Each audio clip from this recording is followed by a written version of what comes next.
Two enemy soldiers, captured and beaten to talking, told Pharaoh Ramesses II exactly what he wanted to hear. The Hittite army was 200 kilometers away, too frightened to fight. It was a lie. The entire Hittite army was hiding behind the city walls, less than a mile from where Ramesses had just made camp. Within the hour, thousands of enemy chariots would be inside his own tents.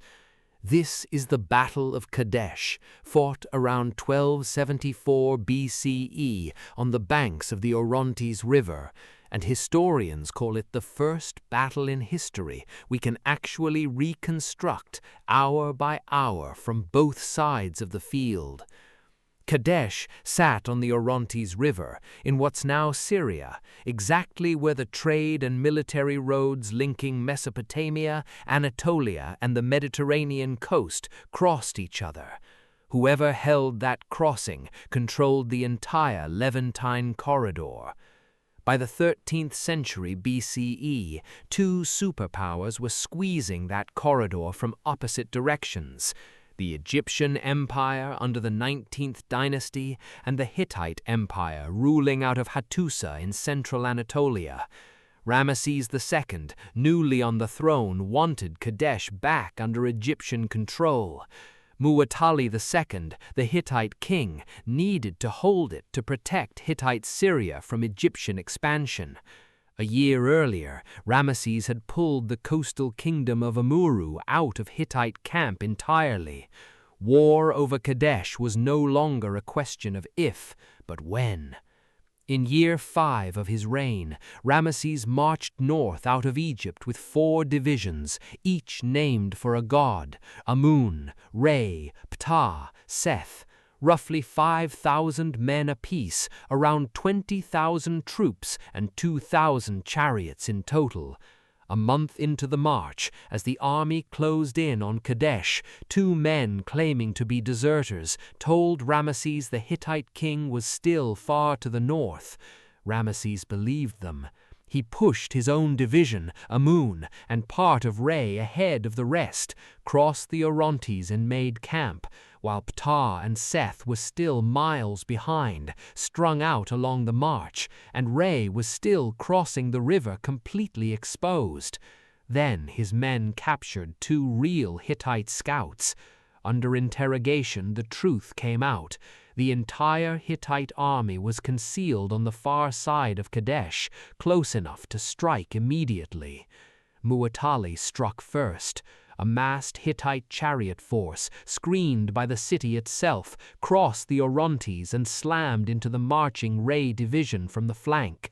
Re collapsed almost instantly. Survivors fled north in panic, crashing straight into Ramesses' own camp and spreading the chaos with them.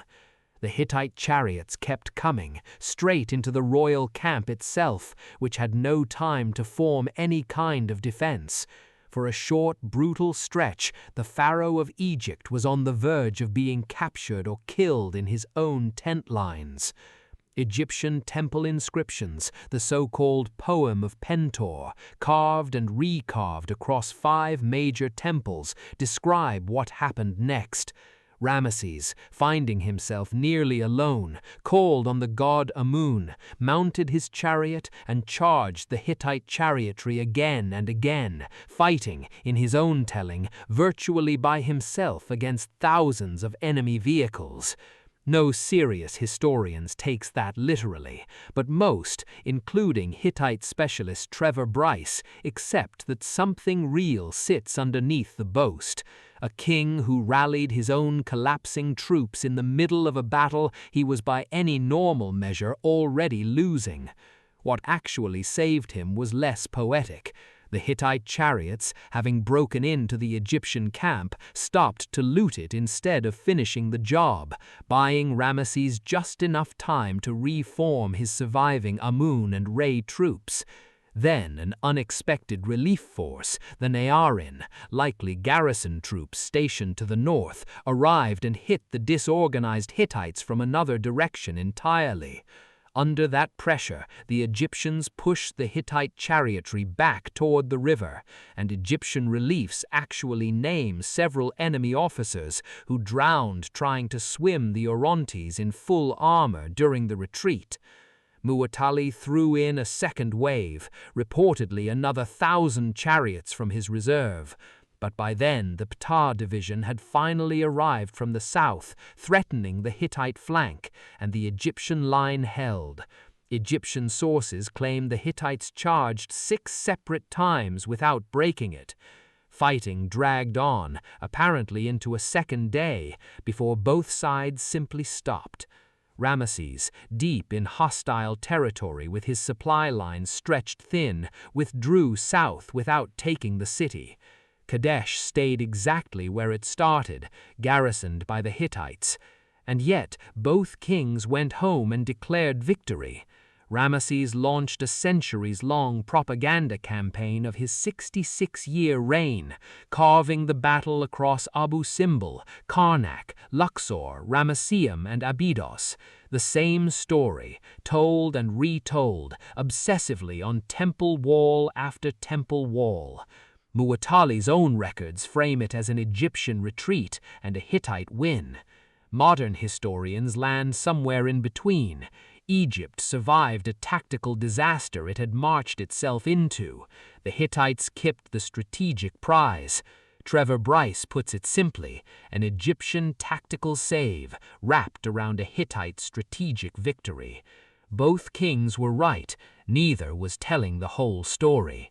So why is this the battle historians point to as history's first? Not the first war, not the first violent clash, but the first battle we can actually reconstruct as a real tactical event. Because for once, we're not stuck with one side's boasting. The Egyptian temple walls give us named divisions, a specific battlefield, troop movements, even individual named casualties. And in the Hittite archives at Hattusa, in what's now Turkey, thousands of cuneiform tablets survive, correspondence, administrative records, and years later the Hittite king's own copy of the peace treaty that finally ended this war. The oldest surviving peace agreement between two great powers anywhere in the world. Kadesh isn't remembered because either side won it. It's remembered because it's the first time two ancient superpowers each left behind their own side of the story, and let us, 3,300 years later, finally check one against the other.